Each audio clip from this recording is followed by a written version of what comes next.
Araw ng Sabado. Maagang gumising si Lola Carming upang ihanda ang mga panindang kanilang ilalako ng apong si Pau Pau. Inayos niya ang guyabano at papaya na bagong sungkit lamang niya sa isang basket. Ang kamuting kahoy naman ay kanyang inilagay sa palanggana upang hindi siya mahirapan sa pagdala nito. Mahimbing ang tulog ng kanyang apo. Sila lamang dalawang nakatira sa kanilang kubo. Buhat ng mamatay ang mga magulang ni Pau Pau, ay siya na ang nag-aruga sa bata.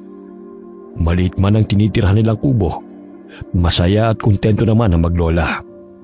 Pagsapit ng 6:00 ng umaga, ginising na ni Lola Carming ang kanyang apo na si Pau Pau upang maaga silang makapaglako. Apo, gumising ka na. Kailangan na nating magtinda habang sariwa pa itong mga prutas.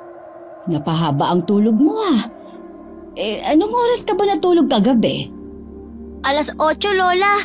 Pinag-aralan ko pa kasi ang lesson ni Ma'am Pascual kahapon. Sa totoo lang po, nahirapan kasi ako sa math kaya todo study ako. Ganyan nga, Apo. Pagbutihin mo ang pag-aaral, ha? Yan na lamang ang may papamana ko sa'yo. Kapag nawala na ako sa mundong to, may magandang kinabukasan na maghihintay sa'yo. Lahat gagawin ko, makapag-aral ka lang. Mahal na mahal kita, Apo ko. Mahal na mahal din po kita, Lola. Gusto ko paglaki ko, papatuyuan kita ng tindahan para hindi ka na mahirapan sa paglalako sa kalsada.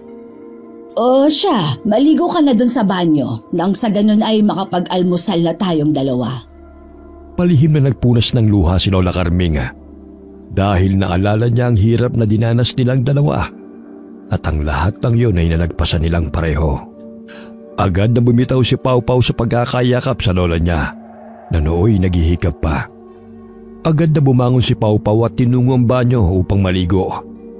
Hindi pa man siya tapos na magsabon, inalanghat na niya ang mabangong amoy na nilulutong paksiw ni Lola Carming. Kaya't dali-dali siyang nagbuhos ng tubig at nagtakip ng tuwalya.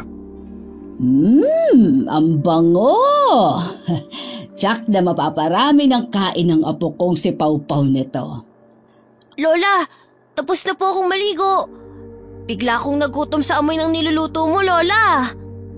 Ang bilis mo namang maligo. Kinuskus mo ba na mabuti ang katawan mo? Opo, Lola.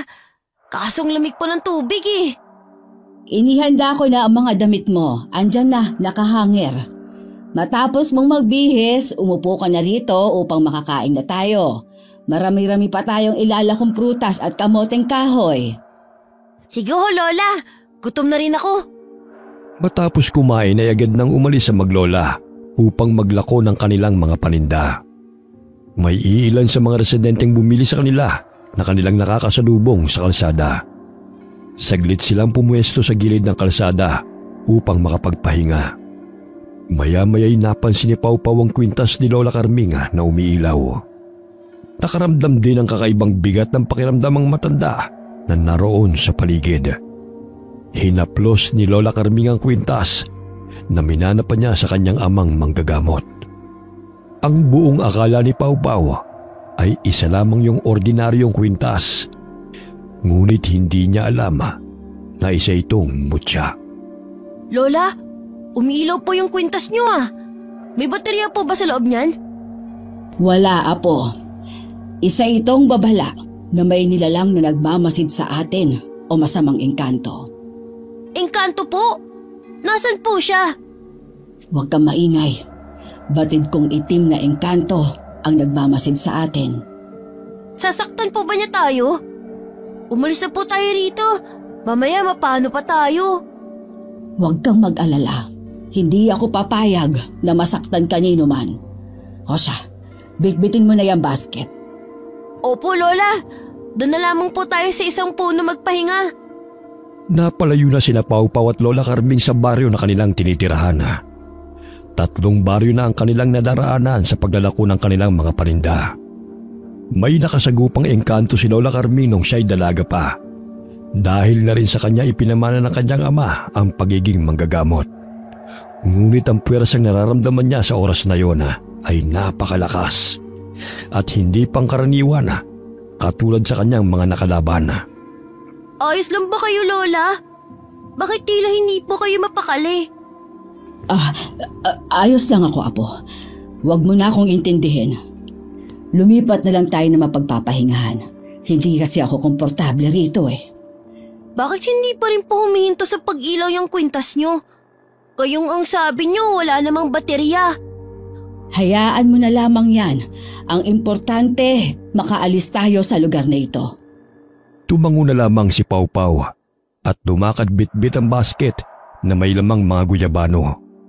Palinga-linga pa rin siya sa paligid dahil hindi maalis sa kanyang isipan ang engkanto na sinasabi ni Lola Carming. Ngunit wala naman siya nakikita sa paligid.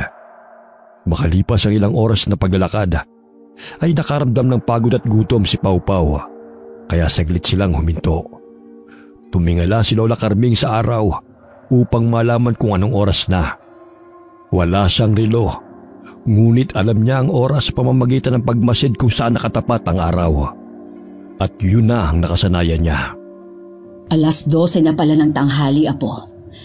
Kumain na muna tayo at mamaya na lang natin to ilalako sa panghuling baryo. Opo, Lola. Pinagsaluhan na maglola ang baon nilang nilagang kamoteng kahoy. Matapos kumain ay nakatulog si Pau Pau dahil sa pagod.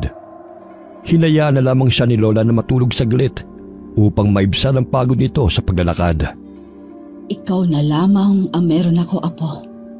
Kaya gagawin ko ang lahat upang makapag-ipon ng pera na pangtustos sa pag-aaral mo. Magbabanat ako ng buto hanggat kaya ko pa. Poprotektahan kita laban sa mga masasamang elemento na gustong kumuha sa'yo.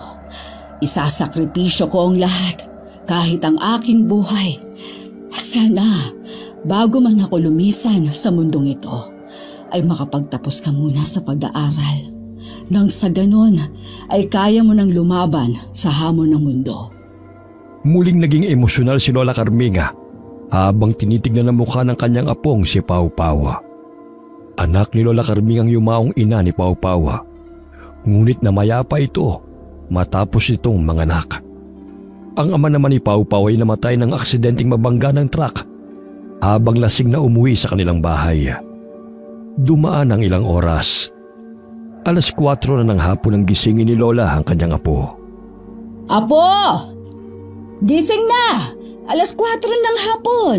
Kailangan pa nating ubusin tong paninda upang makabili tayo ng bigas. Kanya itong inalug-alug hanggang sa ito'y magising.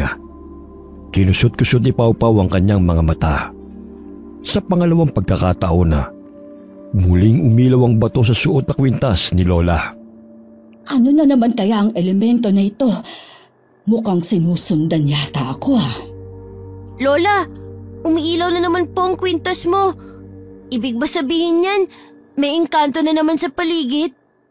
Sige, bumangon ka na at tayo'y uuwi na. Napadaan sila sa isang malaking puno ng balete at bigla na lamang may humila sa braso ni Pau Pau. Takot na sumigaw ang bata. Kaya ang kanyang mga bitbit na paninday tumilapon. Lola! Tulungan niyo po ako! Ayoko pong pumasok sa kahoy na to! Pau Pau, Apo! Hoy! Masamang elemento! Bitiwan mo ang aking apo! Lola, pakiusap! Tulungan niyo ako! Namilog ang mga mata ni Lola nang makita ang mabalahibong kamay ng elemento na humila kay Pau Pau. Nanilisik ang mapupulang mga mata nito na nakatingin kay Lola Carming habang binibitin ng batang lalaki. Sa takot ni Pau Pau ay naihisa sa kanyang salawal. Nagtamang paningin ni na Lola at ng itim na elemento. Doon na napagtanto ni Lola na isa itong kapre. Pau Pau! Huwag ka mag-alala. Babawiin kita sa itim na elementong yan. Hindi ko hahayaan na makuha ka nila sa akin at maagaw nila ang aking mutya. Bitiwan mo ako! Kapring pangit! Ibalik mo ako kay Lola! Hoy, kapring itim! Ilabas mo ang aking apo. Ayokong saktan ka. Ngunit kung hindi mo ilalabas ang aking apo, ay mapipilitan akong labanan ka. Inilibot ni Pau Pau ang kanyang paningin sa paligid. Hinanap niya si Lola Carming. Ngunit tanging malalaking puno lamang ng balete ang kanyang naaninaw. Hindi na yun ang lugar na kanilang pinuntahan ni Lola. Wari niya ay nasa ibang lugar na siya. Pinitik siya ng kapre, kaya't tumilapon siya sa mga halaman na noon lamang niya nakita. Maraming mga kakaibang bulaklak sa paligid na sumasayaw, kasabay ng pag-ihip ng hangin. Magiging alipin at kalaro na kita, bata. Katulad nila. Ngunit kay bilis ng buhay ninyong mga tao. Ang bilis ninyong mamatay. Anong ginawa mo sa kanila? Ba't ang daming mga kalansay? Pakiusap, ayokong maging alipin mo. Wala ka nang magagawa. Akin ka na ngayon. At ang matandang kasama mo ay wala nang magagawa pa. Kukunin ko ang kanyang mutya upang makalabas-masok ako sa lugar ng mga tao. Pakiusap, ibalik mo na ako kay Lola. Maaari naman tayo maglaro sa aming bahay eh. Ayoko rito. Natatakot ako. Hindi ka na makakalabas pa rito. Tulad nila, ay mamamatay kang pinagsisilbihan ako. Iba na lang ang gawin mong alipin. Sige na, palabasin mo na ako rito. Tumahimik ka. Baka gusto mong kasama ang matandang yun dito. Kaya lang mabilis siyang mamamatay. Dahil bilang na lang ang taon niya. Dahil matanda na siya. Ayoko rito. Gusto ko kasama ko si Lola. Luminga-linga si Lola Carming sa paligid. Ngunit wala siyang nakikitang may dumadaan sa mga oras na yun. Kinuha niya sa basket ang mga dala niyang mga pangontra. Maliban sa mutya na suot niya. Siya ay may kakaibang asin na kulay pula na merong basbas mula sa yumaong amang manggagamot. Minsan lamang niya yung ginagamit kapag napakalakas ang puwersa ng kanyang kalaban. Ang sinumang masamang elemento ang matamaan nito ay maglalaho at kailanman ay hindi na babalik pa. Dahil sa itim na kapangyarihang taglay ng kapre, ay hindi na mahagilap ni Lola Carming ang apo. Biglang lumitaw ang kapre mula sa puno ng balete at pahalakhak pa itong sinitsitan si Lola. Hoy tanda! Kung gusto mong mabawi ang iyong apo, isuko mo sa akin ang kapangyarihan mo. Alam kong malakas ang taglay mong mutya. Ano ako? Tanga? Bakit ko naman isusuko sa'yo ang mutya ko? Ito ang magliligtas sa aming dalawa ng apo ko. Kaya hindi ko isusuko sa'yo ito. Mas importante pa ang mutya mo kaysa sa buhay ng apo mo? Pwes, hindi mo na siya makikita kailanman. Hinahamon mo talaga ako, ha? Ibabalik mong apo ko o hindi? Biging ka ba? Ibabalik ko lang siya sa'yo kung ibibigay mo sa akin ang mutya. Ang mga katulad mo ay hindi mapagkakatiwalaan. Pakawalan mo si Pau Pau. Hindi mo siya alipin at kahit kailan ay hindi mo siya magiging pagmamay-ari. Isang orasyon ang isinambit ni Lola Carming upang mapawalang bisa ang kapangyarihang itim na bumabalot sa kanyang apo. Sinabuyan niya ng pulang asin ang puno ng balete kung saan naroon ang kapre. Ganun na lamang ang atungal nito nang dumampi sa kanyang balat ang pulang asin. Apo ko! Huwag ka mag-alala! Ililigtas kita! Itigil mo yan, tanda! Nasasaktan ako! Ititigil ko lang ito kung ibabalik mo ang aking apo. Kung may masamang mangyari kay Pau Pau, titiyakin kong papatayin kita. Parang away niyo na, Lola. Ayoko pong maging hapunan ng higante at pangit na nilalang na to. Tulungan niyo ako! Aray! Hindi ko ibabalik ang apo mo. Akin na sa ngayon. Isuko mo na sa akin ang iyong kapangyarihan, tanda! Ayaw mo talaga, ha? Pwes, pahihirapan kita. Pinalibutan ni Lola Carming ng pulang asin ang puno ng balete. Gamit ang dinasalang langis na Biyernes Santo ay sinabuyan niya ito. Halos sunod-sunod na atungal ang pinakawalan ng kapre. Hanggang sa magmakaawa ito sa matanda, naitigilan nito ang ginagawang pagpapahirap sa kanya. Tuluyan nang napawalang bisa ang itim na kapangyarihan na bumabalot kay Pau Pau. Lumabas ang bata mula sa puno ng balete na nakadapa. Tumayo si Pau Pau nang makita niya si Lola Carming at mahigpit nitong niyakap ang matanda. Babalikan ko kayo at kukunin ko ang suot mong kwintas, tanda! Ikaw na bata ka! Magiging alipin kita! Lola! Iniligtas niyo ako sa mabaho pangit na higante na yun. Natatakot ho ako sa kanya. Ang baho-baho niya. Ayoko po ron. Ang daming kalansay akong nakita. Ang sabi niya, mga alipin niya raw ang mga yun na namatay. Ligtas ka na, Apo. May masakit ba sa'yo? Anong ginawa ng kapre niyo sa'yo? Medyo masakit lang ho ang puwet ko dahil bumagsak ako nung binitawan niya ako. Kinulong po niya ako, Lola. Ayoko po ron. Huwag kang mag-alala. Wala na siya. Hindi ka na niya makukuha pa. Sumilay ang ngiti sa labi ni Lola Carming. Isa-isang pinulot na maglola ang prutas na tumilapon sa lupa. Kaunti na lamang ang naiwang kamoteng kahoy at prutas. Papauwi na sana sila nang masipat ng paningin ni Pau Pau ang tindero ng mga lobo at mga laruan. Namangha siya na makita mga yun at nagniningning ang mga matang tumingala kay Lola Carming. Naririnig din nila ang ingay ng mga tao. Karamihan ay mga bata. Huling baryo na yun na kanilang pinuntahan. Huminto sila saglit sa nadaan ng perya. Napawang ang labi ng batang lalaki dahil sa pagkamangha. Napawi ang kanyang nararamdamang takot at napalitan ng ngiti. Lola, tignan mo oh. Ang ganda. Pwede ba tayong pumasok dun? Gusto ko po muna mag-ikot-ikot sa buong peryahan. Ang ganda ho kasi. Nakakamangha ho ang bawat dekorasyon. Gagabihin na tayo sa daan.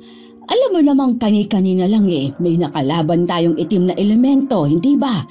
Mamaya may mga umaaligid lang na mga kasamahan yon. Minsan lang po kasi ako makapunta sa perya, Lola. Nung isang taon, hindi kami pinapasok ng bantay dahil wala raw kaming pambayad. Gusto ko po sana sumakay sa octopus na yun. Para kasing nasa ulap kapag nakasampa ka na ron. O sige, 30 minutos lang ha. Basta wag kang lalayo. Opo, Lola. Maraming salamat ho sa pagpayag nyo. Naluluhang wika ni Pau Pau at sabay yakap kay Lola Carming. Hinalikan pa ni Pau Pau ang pisngi ni Lola sa sobrang tuwa. Ilang sandali pa'y may isang babaeng lumapit sa kanila. Nagtatakang tumingala si Pau Pau sa babae dahil ngumiti ito sa kanila. Magandang hapon sa inyo. Hello, Lola. Ako po pala si Amanda. Napaka-cute naman po ng apo ninyo. Magandang hapon naman sa'yo, Ineng. Pansin ko lang hindi kayo taga rito, no? Ngayon ko lang kasi kayo nakita Abay, oo. Nakarating kami rito dahil naglalako kami ng mga prutas at gulay. Hindi ko sukat akalain na mapadpad kami rito ni Pau Pau. Uuwi na sana kami, kaso nga lang, nakita niya itong perya. Kani-kanina lang sarado pa ito ng aming madaanan Fiesta kasi rito ngayon. May konting handa kami sa bahay. Sumama po kayo sa akin. Alam kong gutom na kayo dahil sa layo na nilakbay nyo. Huwag ka na mag-abala pa, Iha. Pauwi na rin kami sa amin.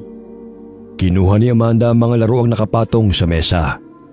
May pwesto siya sa peryahan, kaya maraming mga batang nag-uumpukan sa color games na kanyang pagmamayari dahil maraming papremyo. Ganun na lamang ang tuwa ni Pau Pau nang tawagin siya ni Amanda upang ibigay ang laruang barel na umiilaw sa kanya. Hi! Itong laruan para sa'yo. Parang ang bait mo kasi. Marami pa sa bahay. Kung gusto mo maghapunan kayo ni Lola ron. May hinanda kaming masarap na ulam. Nakakahiya na sa'yo, Ineng. Maya-maya uuwi na rin kami ni Pau Pau. Ano ba kayo, Lola? Welcome po ang lahat sa amin. Gutom na ako, Lola. Kumukulo na ang aking tiyan, oh. Ikaw talagang bata ka. Kaya nga uuwi na tayo Hapon na Baka gabihin pa tayo sa daan. Saan po ba kayo nakatira, Lola? Sa San Diego, malayo na nga rito eh. Naku, 3 baryo pa ang lalakbayin nyo. Tsaka wala na hong sasakyan ng ganitong oras. Pwede kayo magpalipas ng gabi sa bahay. Naku Eneng, ayos lang naman. Napadpad kami rito kasi nakisakay kami sa tricycle. Nakita kasi naming marami-raming tao ang naglalakad sa kalsada. Kaya naisipan kong maglako ng aming paninda. Hindi ko akalain na fiesta pala rito. Kaya pumayag na kayo sa imbitasyon ko, Lola. Nag-aalangan man sumama na lamang si Lola Carming sa dalaga sapagkat nagugutom na ang apo niyang si Pau Pau. Kanina pa niya napapansin ang kakaibang ngiti ni Amanda habang matalim na pinagmamasdan ang kanyang apo. Sila'y nakarating sa liblib na lugar, malayo sa perya. Nang makarating sila roon, ay nakasalubong ni Lola Carming ang mga magulang ng dalaga. Inay, Itay, bagong kaibigan ko ho sina Pau Pau at Lola Carming. Magandang gabi sa inyo. Ngumisi lamang ang mga ito sa maglola at palipat-lipat ang tingin sa kanilang mga bisita. Lola, nagugutom na po ko. Ang sabi ko sa'yo, doon na lang tayo kakain sa bahay. Gabi na kasi, baka mapano pa tayo sa daan. Kaso Lola, gusto ko pong makikain kay Ate Ganda. At saka para na din makakain ako ng karneng baboy. Puro gulay at isda lamang kasi ang kinakain natin eh. Nandito na po tayo sa bahay kaya wag na ho kayo mag-alala. Hayaan nyo na si Pau Pau. Tingin ko minsan lang naman siya mag-aliw eh. Napabuntong hininga si Lola Carming sa sinabi sa kanya ni Pau Pau. Umawak si Pau Pau sa palda ng dalaga na nakilala lamang kanina. Umalis sa mga magulang ni Amanda. Ngunit saglit itong huminto sa paglalakad at muling lumingon kay Lola Carming. Iha, saan papunta ang mga magulang mo? Magtitinda sila ng balot at chicharon sa perya. Marami na kasing tao ron eh. At saka si nanay na yung papalit sa akin sa pwesto ko sa perya. Kahapon pa kasi ko nandun. Inaya niya ang maglola na pumasok sa loob ng kanilang bahay. Isang maliit na kubo na pinalilibutan ng maraming naglalakihang mga kahoy. Unang apak pa lamang ni Lola Carming ay kinilabutan na siya na hindi niya mawari. Lola Carming, pasok na ho kayo sa kubo namin. Pasensya na kung ganito lang ang bahay namin Ano ka ba, Iha? Ang importante ay nangingibabaw pa rin ang pagmamahal at respeto sa isa't isa. O sige Lola, maupo na muna kayo. Ipaghahain ko lang kayo ng makakain ninyo. Sige Ate Ganda, maghihintay po kaming dalawa ni Lola Carming. Amoy pa lang masarap ng ulam niyo eh. Huwag kang mag-alala, marami kaming niluto. Kaya mabubusog ka talaga. Sa wakas, makakakain na ulit ako ng karne. Minsan lang kasi ako nakakatikim nun eh. Tugon ni Pau Pau sabay kindat sa dalagang si Amanda. Tuluyan ang dumilim ang paligid. Kaya't napatingin si Pau Pau sa bilog na buwan nang sumilip siya mula sa bintana. Naaaliw siyang pinagmasdan yun. Sa kabilang banda, abala si Amanda sa paghain ng kaldereta. Lumabas siya mula sa kusina, bitbit ang isang mangkok na may lamang kaldereta. Baka sa mga mata ni Pau Pau ang pananabik nang makita nito ang bitbit na ulam ng dalaga. Ate Ganda, anong klaseng putahe po yan? Kaldereta. Specialty kasi ni nanay ito. Tuwing fiesta, ito yung niluluto niya. Wala ba kayong bisita maliban sa amin, Iha? Kanina pa po pumunta ang mga bisita ng kapatid ko. Maaga silang pumunta rito eh. Ganun ba? Ang tahimik kasi ng lugar at malayo-layo ang mga pamamahay. Nang matikman ni Pau Pau ang kalderetang inihain sa kanila ni Amanda, ay sarap na sarap ito sa pagkain. Nakadalawang mangkok pa si Pau Pau, kaya sobrang nabusog siya. Nanatili na lamang sina Lola Carming at Pau Pau sa bahay ni Amanda upang magpalipas ng gabi. 9:00 ng gabi, napabalikwas ng bangon si Lola Carming nang makarinig ng boses ng dalawang taong nag-uusap. Bahagya siyang sumilip sa maliit na butas ng dingding. Narinig niya na pinag-uusapan sila ng mga ito. Anong tinatago ng pamilyang ito? Kailangan kong maging mapagmasid. Kung ano man ang plano nila sa aming dalawa ni Pau Pau, ay sisiguraduhin kong hindi sila magwawagi. Lola, bakit gising pa po kayo? Ha? Wala, Apo. Kinagat kasi ako ng lamok. Lola, naiihi po ako. Halika, Apo. Sasamahan kita sa labas. Maliwanag naman ang buwan eh. Hinawakan ni Lola Carming ang kamay ni Pau Pau.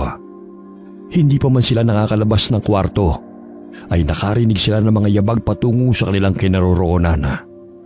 Lola, natatakot po ako. Tsaka, naiihi na rin. Huwag kang matakot, Apo. Nandito si Lola at hindi kita bababayaan. Dito ka nalang umihi. Mukhang may mga tao kasing paparating. Nagpalinga-linga si Lola sa paligid. Kinuha niya ang basket na naglalaman ng kanyang mga gamit. Apo, kailangan nating makatakas rito. Hindi na magandang nararamdaman ko. Tila may nalalapit na panganib. Ano pong panganib? Basta, sundin mo na lamang ang pinag-uutos ko. Kahit naguguluhan si Pau Pau ay tumango lamang siya habang nakikinig sa sinasabi ni Lola. Lumapit si Lola Carming sa bintana at dahan-dahan niya itong binuksan. Marahan siyang sumilip sa labas kung may tao ba o wala. Nang masiguro niyang walang tao, ay sinenyasan niya si Pau Pau na lumabas ng bintana. Lola, natatakot po ako. Apo, huwag kang mag-alala. Hindi kita pababayaan. Nakalabas sila ng bintana ng matiwasay.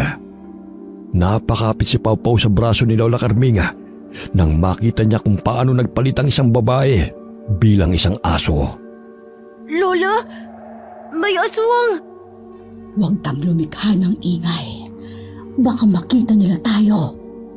Dahan-dahan silang naglakad nang hindi namamalayan ng mga aswang. Naabala sa pagsibak ng kahoy at pag-aasikaso sa mga rekados. May nakitang malaking kawali si Lola Carming at doon na tumambad sa kanyang paningin ang mga ulo ng tao. Nagkubli sila sa mga puno at marahang naglakad upang hindi sila makita ng mga taong naroon. Nakalayo sila sa lugar na yon at doon na tuluyang nasuka si Lola Carming dahil sa kanyang nakita. Nasa loob ng malaking palangganang naglalakihang bituka ng mga tao at ang mga ulo ng mga biktima ay nasa malaking kawali. Lola, ano pong nangyari sa inyo? Diyos ko! Hindi ko sukat akalain na mapupunta tayo sa liblib na baryo nito. May pangontra silang ginamit upang hindi mahalata ng manggagamot na katulad ko na sila ay mga aswang. Malalakas ang puwersa nila, Apo. Kailangan na natin umalis dito bago pa tayo gawing handa sa kanilang kapistahan. Mga aswang sila, Lola?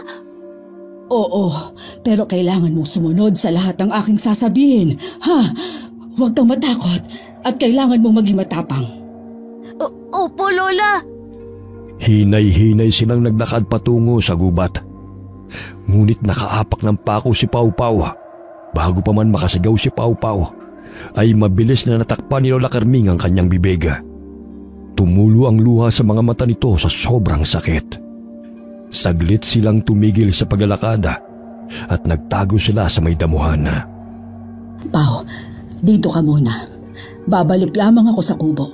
Huwag kang gagawa ng ingay upang hindi tayo mahuli ng mga aswang. Nakalimutan kong dalhin ang basket nang tayo ay bumaba mula sa bintana. Lola, huwag niyo ho ako iwan dito. Sasama ho ako, La. Hindi pwede, Apo. Kapag sumama ka sa akin, maaari nila tayong mahuli. May sugat ang mga paa mo, Apo. Dito ka lang. Ligtas ka rito. Kaso natatakot ho ako. Ayoko pang mamatay, Lola. Kaya nga dumito ka lang. Babalik agad ako. Kailangan ko yung balikan upang makaligtas tayo rito. Ito yung asin. Kapag may lumapit sa'yo, sabuyan mo nito. Ha? Balikan mo ako agad, Lola. Hihintayin kita rito. Pahikbing tugon ng bata. Muling niyakap ni Lola Carming si Pau Pau at hinalikan niya ito sa noo. Nagtago si Pau Pau sa mayayabong na mga damo. Tinakpan niya ang kanyang bibig habang namimilipit sa sakit dahil sa sugat na natamo. Dahan-dahan na naglakad si Lola Carming pabalik sa kubo at muli siyang dumaan sa bintana. Napangiti si Lola Carming nang makita niya ang bote na pinaglalagyan niya ng langis. Paglabas ni Lola Carming sa bintana ay nakita siya ng isang bata na anak ng aswang. Sinabuyan siya ni Lola Carming ng kaunting lana, kaya't napaso ito at sumigaw at humingi ng tulong. Umalis ka sa daraanan ko. Akala mo ba hindi kita kayang patayin? Kahit bata kay nananalaytay na sa dugo ninyo ang pagiging aswang. Mabilis na naalarma mga aswang. Umaripas ng takbo si Lola Carming patungo sa kinaroroonan ni Pau Pau. Siya'y hinarangan ng mga lalaking aswang at sinugod ng mga ito. Biglang umilaw ang bato sa kanyang kwintas at napatakip sa kanilang mga mata ang mga lalaki. Dahil sa sinag ng ilaw na nagmumula sa suot na mutya ni Lola Carming, napaatras ang mga ito dahil parang mabubulag ang kanilang mga mata. Tumila po ng ilang mga aswang sa lakas ng liwanag na animoy may malakas na puwersang lumabas mula roon. Nang makalayo na siya sa mga aswang na humahabol sa kanya, ay dali-dali niyang tinungo ang kinaroroonan ni Pau Pau. Apo! Nasaan ka na? Lola! Nandito po ako! Halik kayo rito! Kailangan na nating umalis dito. Ang dami nila at marami na silang nabiktima. Lola! Nakita ko po muling lumiwanag ang kwintas nyo at tumilapon ng mga aswang na sumusugod sa inyo. Kaya nga huwag kang matakot dahil ginagabayan tayo ng puting gabay na si Marwana na siyang nagkaloob dito sa amin ni Ama. Patakan muna natin ang langis ang iyong sugat para maibsan ang sakit. Sa tulong ng sangkap na mga halamang gamot sa loob ng lanahana, ay mayroon itong antibacterial na gamot sa impeksyon. Kaya unti-unting napapawi ang kirot sa sugat ni Pau Pau. Patuloy na sinusundan ng mga aswang si Lola Carming. Pasinghot-singhot pa mga ito sa paligid upang matunto ng kinaroroonan ng matanda.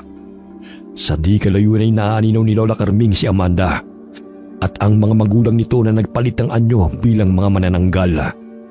Maging ang kapatid ni Amanda na naghahanap din sa kanila. Pinahiran ni Lola Carming ang katawan ni Pau Pau ng langis upang walang sino man sa mga aswang ang makakahawak sa kanya. Lola, unti-unti na pong nawawala ang kirot sa aking paa. Pero hindi ko pa po kaya maglakad. Papasanin kita. Sa gayon ay makaalis tayo rito. Hindi nila tayo maaaring maabutan. Lola, mabigat po ako. Mamaya mabali pa yung mga buto nyo. Wala ka bang tiwala sa akin, ha, Apo? Kahit 60 anyos na ako, ay kaya pa kitang pasanin. Patuloy silang pinaghahanap ng mga aswang. Naririnig na maglola ang malakas na pagaspas ng mga pakpak ng mga aswang. Nanlilisik ang mga mata ng mga ito habang inililibot ang mga mata sa paligid. Sa tulong ng mutyang bato ni Lola, ay binigyan siya nito ng lakas at liksi. Mabilis siyang tumakbo habang pasan sa kanyang likod si Pau Pau. May nakita silang kubong malayo sa lugar ng mga aswang. Dahan-dahan na inilapag ni Lola Carming si Pau Pau sa lupa at nagpalinga-linga sa paligid. Umatok si Lola upang humingi ng tulong. Ilang sandali pa'y bumukas ang pinto at bumungad sa kanila ang isang matandang lalaki na hindi malayo sa edad ni Lola. Batid ni Lola na isa rin yung manggagamot dahil malakas ang enerhiyang kanyang nararamdaman.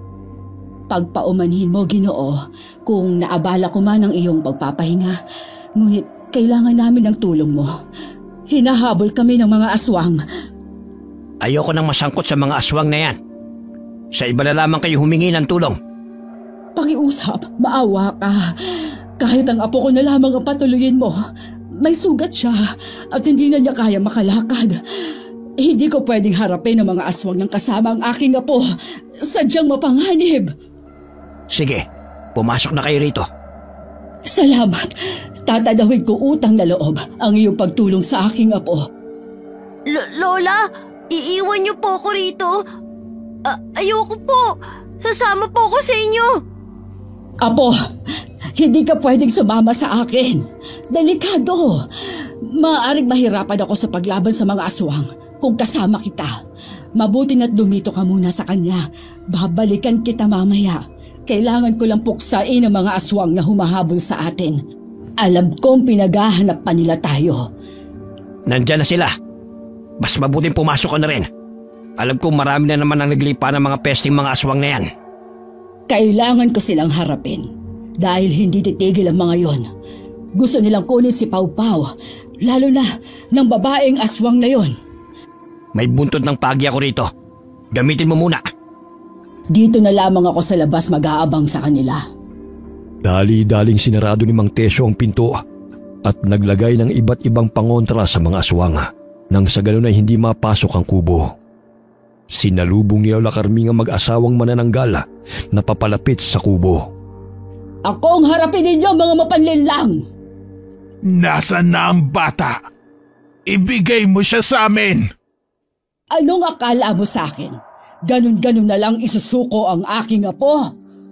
Kahit anong gawin mo'y wala ka na magagawa. Itutulad ka rin namin sa isang mga tuwad na manggagamot. Ang dami na ninyong pinatay. Karamihan ay mga batang walang kamuwang-muwang. Yun ang silbi nila sa aming mga aswang. Ang kanilang dugot laman ay nagbibigay sa amin ng kaginhawaan. Pero ikaw, tanda, sagabal ka sa aming mga plano. Kaya nararapat lang sa iyo mamatay. Kayong mga walang nagawang tama ang mamamatay. Pinagkaitan mo ng buhay at pangarap ang mga batang inyong pinaslang. Malamnan lang ang inyong mga sikmura. Ang ingay mo, tanda! Sinugod ng mag-asawang manananggal si Lola. Ngunit sinalubong sila nito ng hampas ng buntot page. Tinamaan ng lalaking manananggal sa balikat, kaya't napasigaw ang asawa nito dahil sa galit. Pinagaspas na mag-asawang manananggal ang kanilang mga pakpak upang muling sugurin si Lola. Ngunit naiwasan niya ito nang walang kahirap-hirap. At kanyang tinamaan sa bandang dibdib ang babaeng manananggal nang hampasin niya itong muli. Labis ang sakit na naramdaman ng mga manananggal sa tuwing tinatamaan sila ng buntot ng page. Tila nakukuryente sila sa tuwing dumadampi ito sa kanilang mga katawan. Hindi ako natatakot sa inyo. Kailangang matigil ang paghahasik ninyo ng lagim. Hanggat hindi nauubos ang lahi ninyo, hindi kayo titigil sa inyong mga kasamaan. Akala mo talaga'y mapapatay mo kami? Nag-iisa ka lang laban sa amin. Napaka-ilusyonada mo naman kung mauubos mo kami, tanda! Dumating si Amanda at kasama ang kapatid nito. Sinugod nila si Lola Carming. Ngunit mabilis niyang naiwasan ang matutulis na mga kuko ng magkapatid at sinabuhay niya ito ng asin. Dahilan na umatungal ang mga ito. Hoy, tanda! Tantanan mo mga magulang ko! Hoy, ikaw na babae ka! Ginamit mo pa ang aking apo upang sumama sa'yo! Ang dami ninyong batang pinatay! Kaya nga isasama ka namin sa bilang ng aming pinatay, tanda! Napakaswerte mo dahil nakatakas ka pa. Ngayon hindi ka na makakatakas! Sinugod ni Amanda si Lola Carming. Nakakalmot nito sa likod si Lola. Ngunit mabilis naman siyang hinampas ng matanda ng buntot ng page sa muka. Dahilan na nasaktan din siya. Bumukas ang pinto ng kubo at doon lumabas si Mang Tesyo at pinagsasabuyan ng asin ng mag-asawang manananggal habang nakikipaglaban si Lola kay Amanda. Natakot ang ibang aswang na sumugod dahil umiilaw ang kwintas ng matandang babae. Gamit ang pinatulis na kawayan ay tinusok ni Mang Tesyo ang pakpak ng amang manananggal, kaya malaki ang sugat nitong natamo. Ang lalakas ng loob niyong lumabas na naman ng inyong mga lungga. Tinaon niyo pa nakabistahan ng baryo. Nay! Tay! Umalis na kayo rito! Kami nang bahala sa mga walang yang matatandang to! Pilit na pinagaspas ng amang manananggal ang kanyang mga pakpak at inalalayan siya ng asawa nito. Bagamat muling itinarak ni Mang Tesyo ang sibat na pinatakan niya ng katas ng kalamansi, dahilan na muling umatungal ang amang aswang. Gayon din ang pagsugod dito sa inang aswang hanggang sa bumagsak ang mga ito sa lupa. Ang tapang ninyo! Hindi ko nahahayaan pa ang ginawa niyong pagtatraidor sa akin! Hoy, tanda!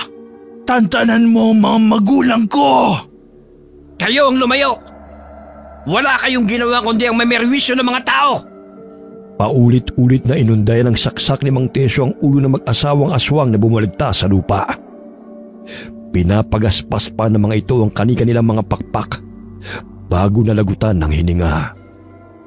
Malakas na humiyaw sina Amanda at Thalia nang makitang unti-unting nalagutan ng hininga ang kanilang mga magulang. Samantala, napangiwi si Lola Carming dahil sa sugat na kanyang natamo. Ngunit dahil sa taglay niyang lakas na mula sa kanyang kwintas na suot, ay hindi siya basta-basta mapapaslang ng mga aswang. Babalikan ko kayo! Pagbabayaran ninyo ang pagpaslang sa mga magulang ko! Panghahamon pa ni Amanda kay Lola Carming. Pinigaspas nito ang malapad itong mga pakpak at mabilis na dinagit ang mga nakahandusay na mga magulang. Bago pa man siya matamaan ng sibat ni Mang Tesyo, ay nakalipad na ito palayo. Ngunit muli siyang hinambalos ni Lola Carming ng buntot ng pagi, kaya't tinamaan siya nito sa likod. Dahilan na mawalan siya ng balanse at bumulusok pababa. Ngunit patuloy na lumipad palayo ang kanyang kapatid sa takot na mahagip ng buntot ng pagi ng matandang babae. Thalia, wag mo kong iwan dito! May pag-asa ka pang magbago, Iha. Magbago saan? Ikaw na matanda ka, dapat na magbago. Kayong mga huwad na manggagamot ang walang puwang sa mundong to. Dahil kayo ang dahilan ng pagkamatay ng lahi namin! Malakas na hinampas ni Amanda gamit ng pakpak nito si Lola Carming. Muli niyang pinagaspas ang pakpak at nilisan ang lugar na yon. Naiwan si Lola Carming. Sa sobrang pagod ay napaupo siya sa may damuhan at nakaramdam ng kirot sa kanyang likod. Pumasok ka na muna sa bahay. Alam kong pagod ka na sa pakikipaglaban sa mga aswang na yon. Ang dami nila, bukod sa kanilang magpamilya. Maraming bata silang pinaslang. Hay nako, naglipanan na naman sila. Matagal silang nanahimik. 1 linggo ko nang nararamdaman ang muling pagbabalik ng mga aswang na yon. Nasugatan ko si Amanda. Alam kong babalik yon para maghiganti. Kilala mo siya?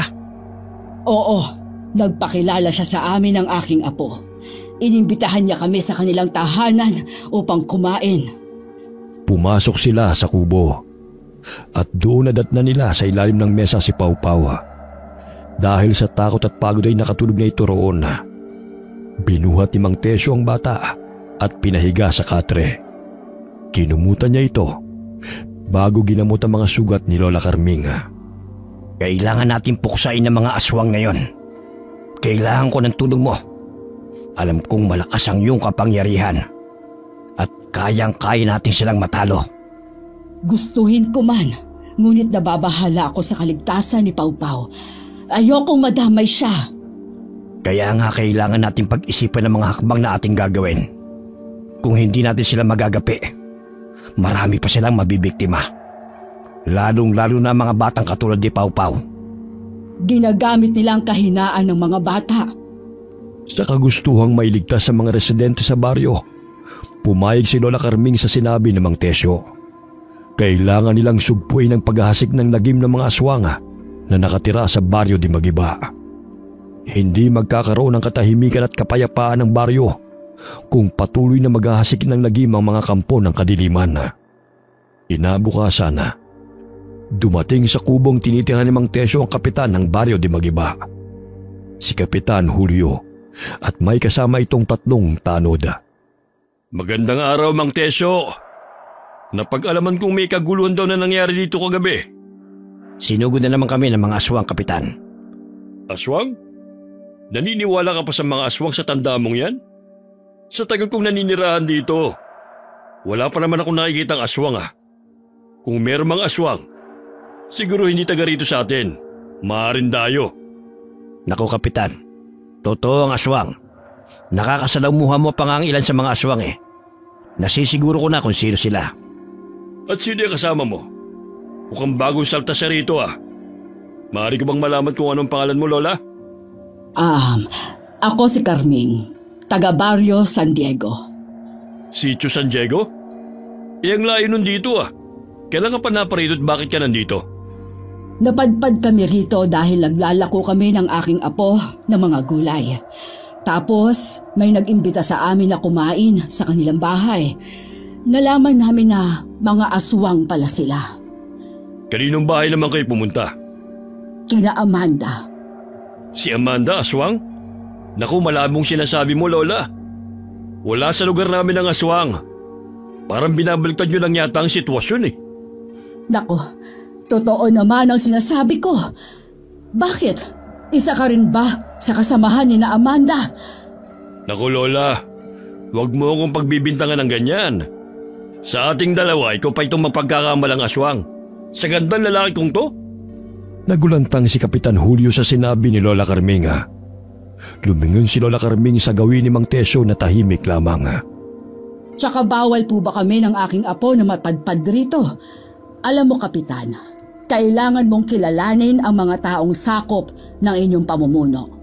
Hindi ka ba nakakarinig ng balita tungkol sa mga aswang? Gayong kitang-kita ng mga mata ko ang dami nilang mga biktima.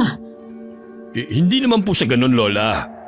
Hindi naman ako maaaring basta-basta maniwala sa sinasabi nyo na aswang sina Amanda. Dahil wala naman tayong matibay na ebidensya. Lahat pwede magturo kung sino ang aswang. Maaaring ikaw nga mapagkamalan din Huwag kang mag-alala, Kapitan Julio. Kami ay hindi magtatagal rito. Tsaka maaari mong puntahan ang lugar kung saan nakatira sina Amanda upang ikaw na mismo ang makasaksi sa kanilang mga inihahain. Mga tao, hindi mga karne ng baboy. Ngunit maaari kayong makulong sa maling paratang mo sa kanila kung mapapatunayan na hindi talaga sila mga aswang. Handa akong makulong kung maliman ako. Ngunit paninindigan ko ang aking sinabi na hindi ako ang aswang na pinupunto mo at sina Amanda ang manggugulo sa baryo na pinamumunuan mo. Ilang sandali nagpaalam ang mga ito sa kanila. Nang makatalikod si Kapitan Julio kasama ang 3 tanod, kinausap ni Lola Carming si Lolo Tesyo. Nararamdaman mo ba ang nararamdaman ko sa presensya ni Kapitan Julio? Oo. Noon pa ako naghihinala sa kanya. Ngunit wala akong matibay na ebidensya na sangkot siya sa paghahasik ng lagim ng mga aswang sa baring ito. Nararamdaman ko lamang ang negatibong enerhiya niya. Pakiwari ko'y may relasyon sila ni Amanda noon pa man. Dahil gano'n na lamang niya kung ipagtanggol ang babaeng yon. Kung gano'n, kailangan nating kumilos. Kailangan nating agad masugpo ang kanilang kasamaan. Magmamasid ako sa mga kaganapan sa baryo na ito. Lalo na sa kapitan na yon. Masama ang kutob ko sa kanya. Sige. Gagawa rin ako ng mga pangontra laban sa kanila. 8:00 na ng umaga na magising si Pau Pau. Agad itong napabalikwas ng bangon nang maalala niya ang kanyang Lola Carming. Lola! Nasaan ka na, Lola? May aswang, Lola! Mabuti at gising ka na. Tahan na, apo. Huwag ka na umiyak. Nagbalik na si Lola. Hindi kita iiwan. Ngunit kailangan ni Manong Tesyo ang tulong ko upang mapuksa ang mga aswang sa baryo na to. Lola, sigurado po kayo? Kung matinding laban ang kaharapin natin, baka masaktan po tayo. Apo, hindi ko gustong masaktan ka, pero kailangan nating magtulungan. Ang aswang ay takot sa mga bagay na hindi nila kayang kontrolin at ang mutyang ito ay may kapangyarihang protektahan tayo. Hindi ako matatakot sa kanila basta't magkasama tayo. Pero paano po tayo magsisimula, Lola? May mga hakbang na tayo, Apo. Nais kong magmasid at magtipon ng mga impormasyon tungkol sa mga aswang. At sa tulong ni Manong Tesyo, makakagawa tayo ng mga pangontra laban sa kanila. Hindi natin sila kayang durugin ng lakas lamang. Kailangan natin ng diskarte. Ngunit kailangan mo muna magpalakas. Hindi pa naman tayo makakaalis dito dahil hindi pa naghihilo masugat mo. Nagsagawa ng plano sina Lola Carming at Mang Tesyo kung paano pupuksain ang mga aswang na naghahasik ng lagim sa baryo. Lingid sa kalaman ng karamihan na ang taong nirerespeto sa baryo at ang pasimuno ng lagim ay si Kapitan Julio na pinuno ng mga aswang. Ang matandang yun ay may pangontra laban sa atin. Kaya kailangan natin siyang mapalaya sa baryo na ito. Kung hindi tuluyan niyang ibubulgar ang lihim natin. Lalo na't napatay nila ni Tesyo sina Amang at Inang. Hindi ko naman sukat akalain na may taglay na anting-anting na mutya ang matandang yun. Huli ko na nang malaman. Hindi ka kasi marunong kumilatis ng bibiktimahin mo. Ayan tuloy. Ipapahamak mo pa ang buong angka natin. Pwede ba wag mo akong sisihin? Namatayan ako ng mga magulang. Dapat din sa kanila ang mamatay. Samantala, tumulong si Pau Pau kina Lola Carming at Mang Tesyo na paghandaan ang muling paglusob ng mga aswang. Nilagyan niya ng dinikdik na bawang at asina ang bawat bato na gagamitin niya sa kanyang tirador na siya namang ginawa ni Mang Tesyo para sa kanya. Lihim na pumuslit si Pau Pau at nagtungo siya sa kubo ni Amanda upang magmasid. Nang mapansin ni Lola Carming na wala ang kanyang apo, agad niyang nilibot ang paligid upang hanapin si Pau Pau. Lumipat sila ng matitirhan na hindi matutunton ni na Amanda. Ilang sandali lumabas ng kubo si Lolo Tesyo, bitbit ang sibat na ginawa niya para sa mga aswang. Naaninaw niyang aligagang hinahanap ni Lola Carming si Pau Pau. Bakit, Carming? Nasaan si Pau Pau? Hindi ko nga rin alam, Tesyo. Bigla na lang siyang nawala sa kanyang pwesto. Kani-kanina lang, nariyan siya sa batuhan. Hindi kaya nagtungo ito sa baluarte ng mga aswang? Ang batang yon, umiral na naman ang kuryosidad. Baka pinuntahan na niya ang mga aswang. Saan ka pupunta, Carming? Hindi ka pwedeng pumunta roon ng mag-isa. Sasama ako sa'yo. Hindi na kailangan, Tesyo. Dito ka lang. Ituloy mong pagsasagawa ng mga pangontra laban sa mga aswang. Hahanapin ko lang muna ang aking apo. O sige, Carming. Mag-iingat ka. At sana'y makabalik kayo ng ligtas. Maraming salamat, Tesyo. Ikaw rin ay mag-iingat rito. Agad na nagtungo si Lola Carming sa baluarte ng mga aswang. Dala ang panangga. Malayo pa lamang ay natatanong na siya ni Amanda. Anong ginawa mo rito, tanda? May pana ka pang dala. Sisiguraduhin mo na bang mapapatay mo ko? Ang apo ko, nandyan ba? Anong ginawa niyo sa kanya? Wala dito ang apo mo. Hindi ako hanapan ng mga nawawala. Anong sinasabi mo kay Kapitan na aswang ako? May nakita ba kayong mga pinatay na tao rito? Umamin ka, Amanda. Nasaan ang apo ko? Anong ginagawa mo rito, Lola? Hindi ba't ang sabi mo hindi na kayo magtatagal dito? Hinahanap ko ang aking apo, si Pau Pau.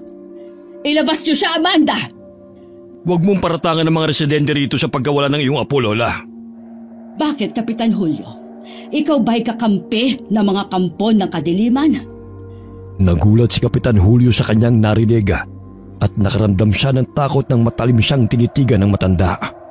Naanimoy binabasa ang pagkatao nito. Ang mabuti pa, umalis ka na rito, Lola. Huwag mo kami subukang kalabanin. Bakit, Kapitan? Isa ka sa kanila, hindi ba? Kaya mo sila dinedepensahan dahil mga kasamahan mo sila. Nagkukunwari ka pang magsisiyasat kung totoo ba ang sinasabi kong mga aswang sila. Ngunit pinagtatakpan mo lamang ang kanilang mga kasalanan. Huwag na huwag mo akong pagbibintangan. Dahil wala kang matibay na ebidensya sa mga sinasabi mo laban sa akin. Ilabas niyo ang apo ko! Umalis ka na rito, tanda. Kung ayaw mong putulin ko pa yung matabil mong dila. Hindi ako aalis rito hanggat hindi niyo nilalabas ang aking apo! Lola! Tulong! Tulungan niyo ako! Napalingon si Lola Carming sa batang tumawag sa kanya, si Pau Pau. Hawak-hawak siya sa braso ni Talia na kapatid ni Amanda. Nabitiwan nito ang bata ng kagatinsa nito, kaya't patakbong tinungo ni Pau Pau ang kinaroroonan ni Lola Carming. Huhulihin pa sana sila ng mga kasamahan ni Amanda, ngunit dahil sa mga asin at iba't ibang pangontra na dala ni Lola, ay hindi magawang makalapit ang mga aswang sa kanila. Mahina rin sila dahil sumisikat pa ang araw. Nilisan na maglola ang lugar ng mga aswang. Sila'y napadaan sa ilog. Napatda si Lola nang maaninaw na hinuli ng mga tanod si Mang Tesyo. Lola! Si Mang Tesyo! Hinuli nila! Sandali! Saan niyo dadalhin si Tesyo? Huwag kang mangialam dito, Lola. Napag-alam mo kung siya naghahasik ng lagim sa baryo na ito. Kailangan siyang paslangin. Marami nakasaksi na siyang naghahasik ng lagim. Huwag mo siyang pagbibintangan! Hindi siya naghahasik rito ng lagim kundi kayo! Ang dami na ngang nagtuturo na si Mang Tesyo ang aswang. Maaari isa ka nga rin sa aswang eh. Umalis ka na nga sa dadaanan ko, Lola. Tumigil na kayo! Huwag kayong magbulag-bulagan. Ikaw na kapitan ay kasapi ng mga aswang. Pinagbibintangan lang ninyo si Tesyo. Sa gayon ay may maituro lamang kayo sa mga tao na siyang dahilan na pagkawala ng mga bata. Hindi naniniwala ang mga tao kay Lola Carming. Bagkus siya'y pinagtatawanan lamang ng mga ito. Nagawa siyang traidorin ng mga taong kanyang tinulungan, kaya't hindi makapaniwala si Mang Tesyo sa maling paratang ng mga tao sa kanya. Kaya ikaw, Lola, kung ayaw mong madamay, umalis na kayo rito.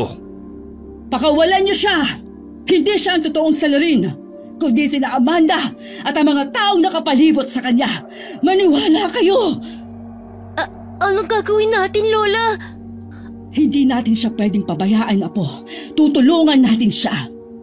Ikinulong ni Kapitan si Mang Tesyo sa kulungan sa labas ng barangay hall. Galit na galit ang mga tao kay Lolo Tesyo, lalo na ang mga anak at asawa ng biniktima ng mga aswang.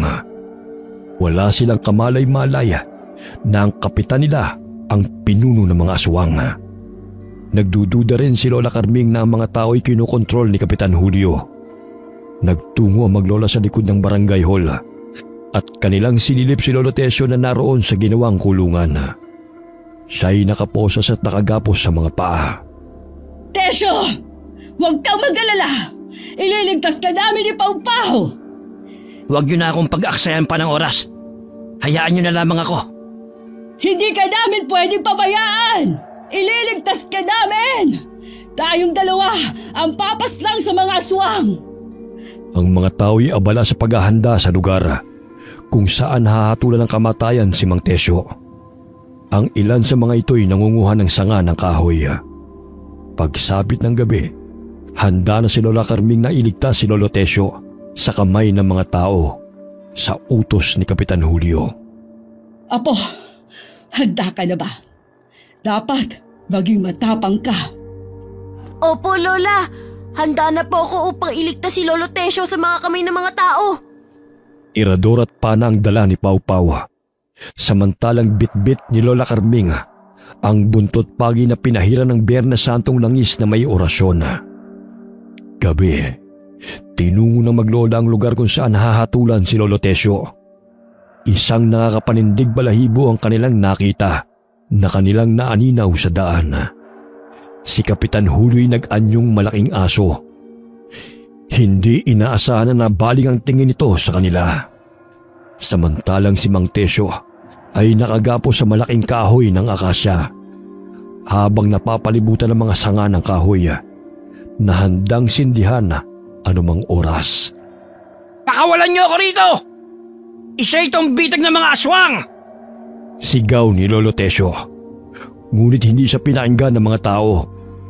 Bagkus siya'y pinagtatawanan pa ng mga ito. Pagsisisihan niyo na hindi niyo ako pinakinggan! Si Kapitan Julio ang pinuno ng mga aswang! At kontrolado niya kayong lahat! Maniwala kayo sa akin! Maging kayo gagawin nilang pagkain! Hindi na makapaghintay ang mga tao sa pagsunog kay Lolo Tesyo. Ang mga mata nila'y puno ng puot Hangad nilang maipaghiganti ang mga mahal nila sa buhay na pinatay ng mga aswang, lalo na ang mga buntis at bata. Sa kakatakbo ni Pawpaw siya'y nahulog sa malalim na butas at nawalan siya ng malay. Samantalang si Lola Carming ay patuloy na hinahabol ang pinuno ng mga aswang at ng manananggal na si Amanda. Maya-maya'y nagpalit ng anyo ang mga taong naroon bilang mga aswang. Sisindihan na sana ng mga tao ang mga sanga na nakapaligid kay Lolo Tesyo. Ngunit malakas itong sumigaw. Nandyan na sila! Magtago na kayo! Uubusin kayo ng mga aswang! Isa itong malaking bitag! Mga hayok sila sa laman! Muli silang bumalik at wala na tayong kawala pa sa kanila! Bagamat hindi siya pinakinggan ng mga tao, hanggang sa tuluyan ang sinindihan ng mga tao mga sanga na may gas at dumiyab ang apoy. Agad na naalarma si Lola Carming nang may narinig siyang pagaspas ng pakpak na manananggal na papalapit sa kanyang pinagkukublihan. Ngunit dinaanan lamang siya nito at dumiretso ito sa butas kung saan nahulog si Pawpaw. Naaninag niyang may hinihilang manananggal mula sa butas. Namilog ang mga mata ni Lola Carming nang makita na si Pawpaw yun na walang malay. Pawpaw, apo ko! Huwag mong sasaktan ang apo ko! Matuli na tumakbo si Lola Carming patungo sa kanyang apo dahil maingat itong pinahiga ng manananggal sa lupa. Nagkatitigan sila ng manananggal. Ngunit imbis na patayin ng manananggal si Pawpaw, ay tinulungan pa nito ang bata. Taos-pusong pasasalamat ni Lola Carming dahil mabait na aswang ang tumulong sa kanyang apo. Napagtanto ni Lola Carming na hindi lahat ng aswang ay masasama. May mabubuti rin sa mga ito at napatunayan niya yon sa dalagang manananggal na tumulong sa kanyang apo. Tinapik-tapik niya ang pisngi ng apo hanggang sa ito'y magising. Apo, gising! Nandito na si Lola. Ano ba ang nangyari sa'yo, bata ka? Lola, akala ko hindi ko na kayo makikita. O siya, kaya mo pa ba maglakad? Dahil kailangan ni Manong Tesyo ang tulong natin. Ayos naman po ako, Lola. Tara na po, Lola. Magkahawak kamay nilang tinahak ang daan patungo sa kinaroroonan ni Lolo Tesyo. Ngunit pagdating nila roon ay nagkakagulo na ang lahat. Nagkalat ang mga aswang sa buong paligid. Kanya-kanyang pinoprotektahan ng mga tao ang kanilang sarili laban sa mga aswang na lumusob sa plaza. Nagulantang si Lola Carming nang hindi niya mahagilap si Mang Tesyo. Inilibot niya ang kanyang paningin sa buong plaza. Nagsimula na mag-alala si Lola para sa kaibigan. Lola, tignan niyo. Si Lolo Tesyo tinakas ng manananggal. Marahil siya yung tumulong sa'yo? Tumulong po? Hindi ba masama sila? Hindi lahat na aswang ay masasama. Kagaya na lamang ng manananggal na tumulong sa'yo. Hindi alintana ng manananggal ang bigat ni Mang Tesyo. Dinala niya si Mang Tesyo sa loob ng kagubatan. Ang buong akala ni Mang Tesyo ay katapusan niya na. Ngunit nagulat siya sa ginawa ng manananggal. Itinago siya nito sa likod ng malaking ugat ng puno. Bago lumisan ang dalagang manananggal, mahigpit na pinagbilin nito na huwag siyang lalabas hanggat hindi siya bumabalik. Sa daan ay hinarangan ni Amanda si Lola Carming. Malakas nitong hinampas ng malalapad nitong pakpak ang matanda, kaya't tumilapon si Lola. Mukhang nangihina ka na yata, tanda. Nawala na ba ng bisa ang anting-anting mo? Hoy, pangit! Huwag mong saktan ang lola ko! Aba, matapang ka na ngayon Eh kung patayin ko tong matandang hukloban na to. Huwag mong sasaktan si Lola! Sunod-sunod na inasinta ni Pawpaw gamit ang tirador ang aswang na si Amanda. Tinamaan ito sa noo ng batong binabad sa bawang at asin. Tumayo si Lola Carming at paulit-ulit na hinampas ng buntot ng pagi. May tansong patalim si Lola, kaya't sinaksak niya ito sa bandang likod ng ulo. Huwag mong pangunahan ang lakas na matanda dahil mabilis maubos ang aming pasensya. Lola, natamaan ko siya sa noo! Yay! Nagawa ko! Oo, apo. Tinamaan mo siya. Patay na po ba siya, Lola? Siguro. Tingnan mo, hindi na niya magawang makalipad pa. Pero ang masasamang aswang lang ang pinapatay. Ha? Ang dami pa nila, Lola. Kailangan natin sila isa-isahin. Napawi ang kasiyahang namumutawi sa mukha ng bata nang makitang may paparating na aso na gustong lapain si Lola Carming.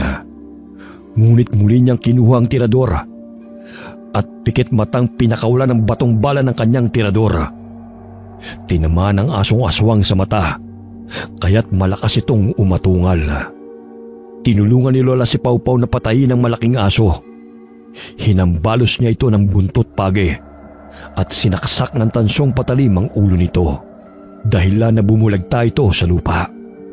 Nagpalinga-linga sila sa paligid upang hanapin si Mang Tesyo. Ngunit hindi pa rin nila ito mahagilap. Naninaw nilang kinakalaban ng isang manananggal ang kapwa nito, mga aswang. Maya-maya'y naaninaw nila Lola na lumabas ng puno si Mang Tesyo at tinulungan sila sa paglaban sa mga aswang. Nararamdaman kong hindi lang aswang ang naparito. Sumasabay pa ang masasamang elemento dahil sa kabilugan ngayon ng buwan. Maya-maya'y narinig niya ang tinig ng mga itim na elemento. Mas lalong lumiwanag ang mutya na suot ni Lola. Ito'y nagpapahiwatig sa paparating na digmaan laban sa mga masasamang elemento, aswang at itim na engkanto. Apo, ihanda mo ang iyong sarili. Gamitin mo ang mga pangontra na ibinigay ko sa iyo. Hanggat maaari, huwag mong ihiwalay ang mga yon sa iyong katawan upang hindi ka mapahamak. Opo, Lola! Andito lang po sa aking bulsa! Ilang sandali na aninaw ni Lola Carming na nagsilabasa ng mga itim na elemento sa kagubatan. Gusto nilang kunin ang mutya na suot ni Lola upang magkaroon ng malakas na kapangyarihan. Pinagtulungan nila si Lola. Ngunit sumaklolo ang mga puting engkanto. Isa na roon ang puti ang gabay ni Lola Carming, si Meruana. Lola, tignan niyo! May babaeng lumiliwanag! Taig pa niyang ilaw natin sa bahay! Meruana, ang tagal na panahon mula nang magkita tayo. Napangiti lamang si Meruana at iwinasiwas niya ang kanyang kamay. Animoy natakot ang mga itimang engkanto sa kanya, kaya't nagsipula siya ng karamihan at bumalik sa tinitirhan nilang mga puno. Nakakabulag ang sinag ng puti ang gabay. Siya si Meruana, ang nagbigay sa akin ng mutya, maging ni Ama. Pambirang lakas ang meron siya. Kinatatakutan siya ng mga itimang engkanto. Ilang sandali tila pumasok si Meruana sa katawan ni Lola Carming. Tila bata lamang itong nagkatawang matanda kung makipaglaban. Gamit ang buntot pagi ay isa-isa niyang hinahambalos ang kanyang mga kalaban. Maging ang mga itimang elemento na gusto siyang sugurin ay napaatras dahil sa liwanag na kumakawala sa buntot pagi. Ngayon lang ako nakaramdam ng ganitong lakas sa talambuhay ko. Tignan mo, Lolo! Bumabagsak sila! Sige, Lola! Durugin mo ang mga kalaban! Magtago ka, Apo. Mamaya matamaan kita. Tumakbo si Pawpaw upang magkubli sa likod ng puno. Ngunit hindi niya inaasahan na may aswang na nagkukubli roon, kaya't hinablot siya nito upang kagatin. Sa pagkakataong yun ay hindi na masyadong takot ang bata sa tulong at gabay na rin ni Meruana. May nakapasang sanga at itinusok yon sa mata ng aswang. Kanina pa kayo Nakakapagod na kayong tumakbo! Ni hindi kayo maubos-ubos! Pawpaw, napaano ko riyan? Huwag niyo na po kong alalahanin! Tinusok ko na po ang mga mata niya! Hinablot ni Mang Tesyo ang aswang na gustong sumakmal kay Pawpaw at inunday niya ito ng saksak sa katawan ng paulit-ulit. Mga wala kayong magawa kundi ang pagbintangan ako! Ngayon, sino sa atin ang aswang, ha? Apo, nasan ka na? Nasaktan ka ba riyan? Hindi ho, Lola. Siya po ang nasaktan ko. Gusto kasi ako sakmalin Huwag kang mag-alala, Carming. Tinodas ko na. Bahagyang nakaramdam ng katahimikan sa paligid si Lola Carming. Ngunit malakas na umihip ang hangin at nanindig ang kanilang mga balahibo dahil sa pinakawalan na pwersa ng mga engkantong itiman at kampo ng kadiliman. Ngayon lang ako nakaranas ng ganito sa tanang buhay ko. Mukhang nagsanib pwera sa mga kampo ng kadiliman. Tignan mo ang buwan. Tila nilalang mo ng dilim ang liwanag. Ibig bang sabihin may nagbabadya pang panganib? Hindi ko rin alam. Hindi basta-bastang nagpapakita si Meruana kung walang masamang mangyayari. Ang huling pagpapakita niya ay 30 taon na ang nakalilipas. Noong panahon na naglipa ng mga mambabarang sa aming baryo. Nakakabingi ang katahimikan. Palagay mo'y may gagawin pa ang mga aswang na yon? Parang wala naman na sila, Lola. Hindi ko na naririnig ang mga atungal nila. Huwag ka maingay. Dahil hindi lahat ng katahimikan ay ligtas. Maaaring nagmamatsyag lang ang mga kalaban sa ating mga ikinikilos. Maya-maya'y sabay-sabay na umatungal ang mga aswang na nagtigbaliw bilang malalaking aso.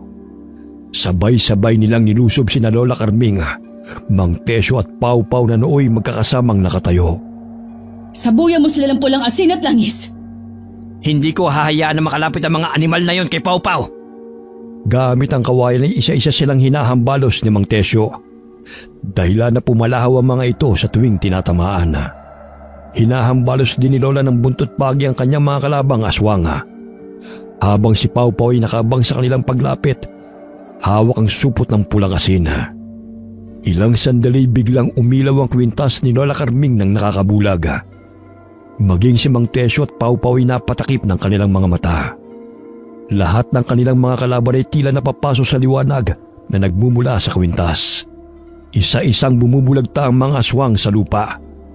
Naanimoy natutusta sa tuwing tinatamaan ng liwanag na nagmumula sa kwintas. Apo, kita mo? Ang liwanag ng kabutihan ay hindi matitinag ng dilim. Opo, Lola. Natutunan ko na hindi lahat ng laban tinatapos ng madilim na puwersa. Ang liwanag ay laging magtatagumpay. Sana magwakas na ang paghahasik ng lagim ng mga aswang. Pinagbintangan pa ako ng mga yun. Patay na si Kapitan at Amanda. Karamihan pala rito na naninirahan ay mga aswang. Taga-bundok sila. Kaso simula nang magawi rito si Julio at nanalong kapitan, ay unti-unti na silang nagsilipat dito sa baryo. Kaya ang daming nawawalang kabataan. Mabuti na lamang ay natuklasan ang kanilang lihim. Kung hindi sa tulong niyo, hindi ko naman ito magagawa na mag-isa. Napansin ni Lola Carming na tila may puwersang lumabas mula sa kanyang katawan. Muli niyang nakaharap si Meruana na kanyang engkantong gabay. Inilapat ito ang kanyang mga palad sa ulo ni na Lola at Pau Pau. Napangiti si Lola Carming sapagkat alam niya na kung sino magiging tagapangalaga ng kanyang anting-anting at batong mutya kapag siya'y namayapa. Ilang sandali na wala si Meruana sa kanilang paningin. Ngunit muling kuminang ang kanyang kwintas. Pahiwatig na naroon lamang sa paligid si Meruana na gumagabay sa kanila. Nanatili sila sa loob ng gubat kasama ang mga nakaligtas na mga tao. Gayon na lamang ang paghingi ng paumanhin ng mga tao dahil sa maling bintang nila kay Mang Tesyo. Nakatulog sila hanggang sumapit ang umaga. Papungas-pungas si Pau Pau ng mga mata ng magising. Nakita niyang naglalakad-lakad sina Lola Carming at Mang Tesyo at pinagmamasda ng mga nasawing mga kalaban. Naging abo ang kanilang mga katawan na animoy natupok ng apoy. Ang lakas ng kapangyarihan ng iyong gabay na si Meruana. Tignan mo nangyari sa mga katawan ng mga aswang. Naging abo. Maging ako man ay hindi ko inaasahang maging ganito ang kanilang kahahantungan. Alam mo, Carming, naging palaisipan sa akin yung manananggal na nagligtas sa akin kagabi. Naalala ko may nunal siya malapit sa kanyang pulso sa kamay. Marahil siya rin ang nagligtas kay Pau Pau. Kung hindi niya kinuha si Pau Pau mula sa butas, ay hindi ko pa alam na nahulog siya ron. Hindi lahat ng aswang ay masasama. Kaso nga lang nadadamay sila sa kasamaan ng kanilang mga kalahi. Tulad din ng mga tao. May masasama at may mabubuting hangarin. Naway ligtas lamang siya. Hindi siya naging abo katulad sa kanyang mga kalahi. Naging aral sa mga tao na hindi dapat kagad maniwala sa sumbong ni Numana. Dapat ay maging mapagmatyaga at maging mapanuri bago husgahan ng iba. Karamihan sa mga kasamahan ng mga taong naroon ay nilapa ng mga aswang. Mabuti na lamang ang iba'y nakapagtago bago pa sila maabutan ng mga masasamang nilalang. Nahagip ng tingin ni Pau Pau ang isang babae. Maaliwalas ang mukha nito at bahagyang napangiti ito sa bata. Nakita rin siya ni na Lola, ngunit mabilis siyang umalis. Magaan ang pakiramdam ko sa batang yon. Alam mo ba, Carming? Naalala ko yung balat sa kamay ng manananggal na tumulong sa akin. Ganon din kasi ang balat ng aking nawawalang anak. Akala ko ba'y nag-iisa ka na lang sa buhay? May anak ako. Ngunit isang araw ay bigla na lamang siyang hindi umuwi galing eskwela. Siya si Thea. 12 taon lamang siya noon. Talaga? Ay kailangan nating hanapin ang manananggal na tumulong sa atin. Kung buhay pa siya, maaari natin siyang tanungin tungkol sa katauhan niya at kung bakit niya tayo tinulungan. Yung babaeng nakita natin kani-kanina lang. Ilang linggo ko nang nakikita na nakatanong sa akin mula sa malayo. Hindi ko alam kung bakit. Ngunit sa tuwing lalapitan ko siya'y agad naman siyang umaalis. Siguro kung buhay man ang aking anak na si Thea, marahil magkasing edad sila. Hanggang ngayon pinapanalangin ko na sana'y buhay pa ang aking anak. Dahil wala naman akong bangkay na nakita. Kaya umaasa akong buhay pa siya. 9:00 na ng umaga nakarating si Mang Tesyo sa kubong kanyang tinitirhan. Napagpasyahan ni na Lola Carming at Pau Pau na manatili na muna roon ng isang araw bago umuwi sa kanilang tinitirhan sa San Diego. Sa ilang araw nilang pananatili sa baryo ng mga aswang ay marami nang naganap na pangyayari. Hindi naman maiwan ni Pau Pau si Mang Tesyo dahil kahit papano naging malapit na siya sa matanda. Lolo Tesyo, di ba wala na namang aswang? Sana dalawin mo kami sa amin. O di kaya'y dadalawin ka namin ni Lola rito. Abay, oo naman. Magkaibigan na tayo eh. Oh, eto, luto na ang nilagang saging. Alam kong gutom na kayo. Ayoko na pong kumain ng karne. Mamaya karne na pala yun ng tao. Gusto ko na lamang ng gulay at prutas, Lola. Minsan, hindi maganda ang pagiging matakaw sa pagkain. Hinay-hinay lang para sigurado'y magkatay na lang tayo ng manok. Tsak ligtas yung kainin. Bukas araw ng Lunes, may jeep nang bumabiyahe papunta sa San Diego. Madalang lang ang mga jeep na napapadaan dito dahil liblib na lugar na at paunahan din ang sakay. Oo nga eh. Kaya nga nilalakad na lang namin sa tuwing kami ay naglalako ng aming mga paninda. Alam mo, Tesyo, siguro may rason kung bakit kami napadpad sa lugar na ito. Tila ba'y hinihila ang mga paa ko na makapunta rito. Marahil sa utos ng iyong gabay na puksain ang mga aswang dito sa baryo. Kung hindi ka dumating, marahil ako na ang tostado ng mga tao. Galit na galit sila sa akin eh. Kahit papaano'y nasawi na ang mga aswang na yon. Sana naman wala lang natirang masasamang aswang. Gabi, nilatag ni Pau Pau ang banig na kanilang tutulugan ni Lola Carming. Hindi pa man siya tuluyang nakakatulog, ay may malakas na kalabog silang narinig mula sa bubungan. Lumabas ng kubo si Mang Tesyo. Tumambad sa kanyang paningin ang isang manananggal na galit na nakatitig sa kanya. Hinambalo siya nito ng malalapad na pakpak at sinugod upang sakmalin. Lola, si Lolo Tesyo humihingi ng tulong. Sandali, kukunin ko lang ang buntot ng pagi. Maaaring may aswang na nakapuslit na naman. Dumito ka lang at isarado mo ang pintuan. Lumabas ng bahay si Lola Carming. Bumungad sa kanyang mga balintatawang galit na manananggal. Kayo ang pumatay sa aking pamilya. Ang dapat sa inyo'y mamatay rin. Kayo ang tunay na salot, hindi kami. Wala na talaga kayong kadala-dala, ha? Bitiwan mo si Tesyo! Bago pa man mahataw ni Lola gamit ang buntot pagi ang manananggal na si Talia, ay malakas na siyang hinambalos nito ng pakpak. Inilapit ito ang mahabang dila at ipinulupot sa kamay ng matandang babae. Kung akala mo'y katulad ako nila na patumpik-tumpik at kinaya lang ninyo, pues ibahin niyo ako. Hindi ako papayag na matatanda ang tatalo sa akin. Papatayin kita katulad sa masasamang aswang na kalahi mo! Yun ay kung hindi ka malagutan ng hininga sa gagawin ko. Hirap na makabangon si Mang Tesyo. dahil napilayan siya sa paa ng matisod. Tutusukin na sana ng manananggal sa leeg si Lola Carming gamit ang dila nito nang biglang dumating ang isa pang manananggal at biglang sinakmal ang kauri nito. Malakas na palahaw ang pinakawala ng masamang manananggal at nagulat sa ginawa ng kauri nito. Nabitiwan nito si Lola Carming, maging ang matanda ay nagulat dahil muling bumalik ang manananggal na tumulong sa kanila. Habang naglalaban ng dalawang manananggal sa himpapawid, ay tinulungang makabangon ni Lola Carming ang kaibigang si Tesyo. Muntik na ako ron Bumalik siya upang tulungan tayo. Oo nga, malakas ang kutob ko na siya ang anak kong si Thea. Pero bakit siya naging isang manananggal? Paano nangyari yun sa kanya? Tulungan natin siya. Batid kong mas malakas ang masamang manananggal kaysa sa kanya. Marahil ay umiinom ito ng sariwang dugo ng sanggol at buntis, kaya malakas siya kumpara sa iba. Ilang sandali na aninaw ni Lola Carming ang putol na ibabang bahagi ng manananggal.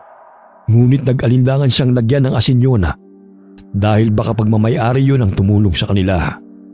Hindi ko maaaring lagyan ito ng sangkap. Baka sa kanya ang bahagi ng katawan nito. Tutulungan ko siya. Kukunin ko lang ang sibat ko.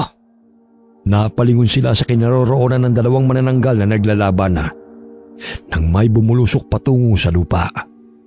Pinagaspas nito ang kanyang mga pakpak, ngunit hirap na siyang makalipad dahil sa sugat na natamo at nabali ang kanyang pakpak. Nagpakita ka pa talaga.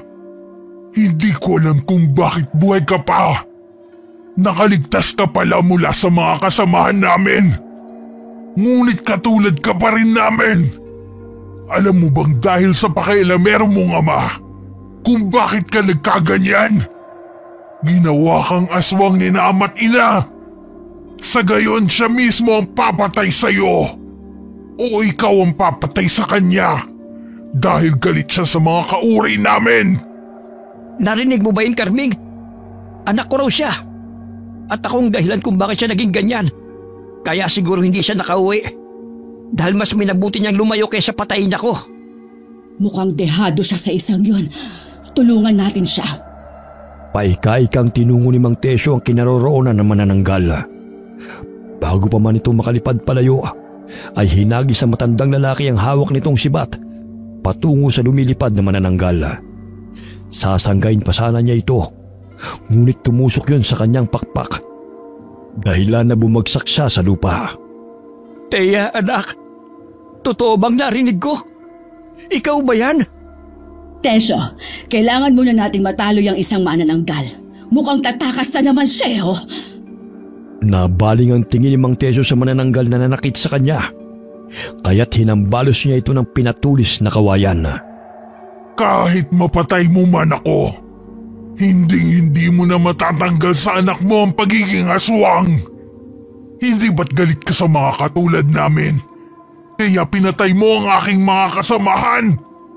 Sige, patayin mo ang sarili mong anak. Dahil isa na rin siyang aswang na kinamumuhian mo. Mga hayop kayo! Pinagkaitan niyong mabuhay si Thea ng normal. Mga wala kayong awa. Wala ka nang magagawa, tanda. Maging ikaw ay pinaglaruan ng kapalaran. Hindi ka magiging masaya. Kayong lahat! Mga hayop kayo! Mga wala kayong awa! Bakit ang anak ko ang pinahirapan niyo? Humahagulgol na paulit-ulit na hinambalos ng Mang Tesyo ng kawayan ng ulo ng manananggal. Tumatalsik pa ang malapot na dugo nito hanggang sa bawian ito ng buhay. Nakiusap si Thea na patay na rin siya ni Mang Tesyo dahil hirap na rin siya sa kanyang pagiging aswang. Madalas niyang nilalabanan na kumain ng laman ng tao at uminom ng sariwang dugo. Nang makatakas sa sakutan ng mga aswang, ay mas minabuti niyang manirahan malayo sa gubat upang hindi makasakit ng mga tao kahit ang kapalit nun ay ang paglayo sa kanyang ama. Lumapit ang ibabang bahagi ng katawan ni Thea at dahan-dahan siyang pumatong doon upang mabuo ang kanyang katawan. Ilang sandali nagpalit siya ng anyo bilang normal na tao. Ngunit malaki ang sugat na kanyang natamo sa kanyang likod at balikat. Nabali rin ang kanyang kaliwang braso. Halika, ipasok natin siya sa kubo bago pa man siya makita ng mga tao at patayin. Ikaw nga anak, buhay ka. Gagamutin natin ang mga sugat mo. Huwag ka mag-alala, magkakasama na tayo muli. Ilagay mo na muna siya dyan sa may papag. Kukuha lang ako ng maligamgam na tubig upang malinis ang kanyang mga sugat. Matagal kong hinintay ang pagbabalik mo, anak. Malakas ang pakiramdam kong buhay ka. Hindi ako naniwala sa sinasabi ng mga tao na patay ka na. Labis ako nagdalamhati sa pagkawala mo, anak. Bigyan mo ako ng pagkakataon na may paramdam sa iyong muli ang pagmamahal ng isang ama. Naluluhang hinaplos ni Thea ang piski ng amang umiiyak. Mula noon ay matagal na niyang nais na mayakap ang ama. Ngunit natatakot siya na saktan ito kapag naging ganap siyang manananggal at hindi makontrol ang sarili. Kahit masakit ang kanyang mga sugat, ay pilit niyang niyakap ang ama. Lolo, sino po siya? Siya ang ate Thea mo. Siya ang anak kong matagal ko nang hinahanap. Madalas kong pinapanalangin sa may kapal na buhay siya. Anak niyo po siya? Pero nakita ko isa siyang aswang, Lolo. Shhh! Pau-Pau, doon ka na muna sa gilid at gagamutin ko muna ang ate mo. Huwag ka na munang mausisa, ha? Opo, Lola. Kinabukasan ay muling natakot na naman ang mga tao. Dahil sa muling nakitang patay na manananggal sa daan. Inilibing ng mga tao ang bangkay ng manananggal sa pangunguna ni Mang Tesyo. Naging lihim ang pagkatao ni Thea mula sa mga kababaryo. Dahil nakasanay na nitong tumira sa gubat, ay hinayaan na lamang ni Mang Tesyo ang pasya ng anak. Paano ba yan, Tesyo? Aalis na kami ni Pau-Pau. Naway, maging payapa na ang baryong ito mula sa mga aswang. Batid kong masaya ka na dahil makakasama mo na si Thea. Napagtanto ko, Carming. Marahil kayo ni Pau-Pau ang naging dahilan upang makabalik ang aking anak. Dahil sa napagawi ko sa baryo ng mga aswang, ay naging susi yun na makabalik ang aking anak. At mapatay sila na siyang dahilan ng lagim dito sa aming lugar. Hindi ko kayo makakalimutang dalawa. Pangako, bibisitahin ko kayo sa San Diego. Aabangan namin ang inyong pagdating doon, ha? Pagbaba mo sa malaking puno ng Nara, papasok doon ay bahay na namin. O siya, sige na. May paparating ng jeep. Paalam, Lolo. Mag-ingat po kayo ni Ate Thea. Ikaw rin ha, magpapakabait ka. Huwag ka nang gagala sa gabi, delikado. Opo. Paalam po ulit, Lolo. Hanggang sa muli nating pagkikita. Paalam na sa inyo, Tesyo. Ikaw nang bahala kay Thea. Oh, ayun na. Huminto na ang jeep. Mag-iingat kayong dalawa. Kumakaway-kaway si Mang Tesyo sa maglola. Napapangiti pang palingon-lingon si Pau-Pau sa matanda habang lumalakad patungo sa jeep. Tila isang panaginip ang nangyari kina Pau-Pau at Lola. Gabi-gabi ring napapanaginipan ni Pau-Pau ang mga pangyayari. Minsan ay napapabalikwas pa siya ng bangon at umiiyak sa pag-aakalang hinahabulan naman sila ng mga aswanga. Apo, tapos na. Wala na silang lahat. Hindi ka na nila muling masasaktan pa. Lola, hindi ko po maialis sa isipan ko na mamaya dumating sila. Tapos, kukunin nila tayo. Nakita mo ba yung liwanag na pumatay sa kanila? Hanggat narito ang kwintas na ito sa akin, ay hindi nila tayo masasaktan. Patibayin mo ang iyong pananalig sa may kapal. Sa gayon, ay mawala ang takot dyan sa puso mo. Opo, Lola. Basta, wag mo akong iiwan, ha? Siyempre, hinding-hindi kita iiwan. Sanggang dikit kaya tayong dalawa. Teka, may ipinabibigay pala ang guro mong si Mrs. Pascual. May libreng school supplies pala kayo. Hindi ka na nakapasok sa eskwela, kaya dinala na lang ito ni Marie kanina. Kokopya na lang ako ng mga pinag-aralan namin kay Marie. 2 araw din ako lumiban sa klase eh. Babawi po ako, Lola. Hindi na po ako magbubulakbol. Oh, tama yan. Sa gayon ay hindi ka na mapahamak pa. Ihanda mo ng mga gamit mo sa eskwela dahil bukas maaga ka pang papasok. Basta tandaan mo na huwag mong ipagsasabi sa iba ang mga nangyari sa atin sa Barrio de Magiba. Hindi lahat ng tao ay paniniwalaan ka. Ang iba ay pagtatawanan ka lang. Sinunod ni Pau Pau ang payo ni Lola Carminga. Tikom ang kanyang bibig na ikwento sa iba ang kanilang pinagdaanan mula sa kapistahan sa baryo di Magiba. Tanging sa mga guhit na lamang niya inilalarawan kung ano ang nangyari sa kanila sa baryo ng mga aswang. Wakas,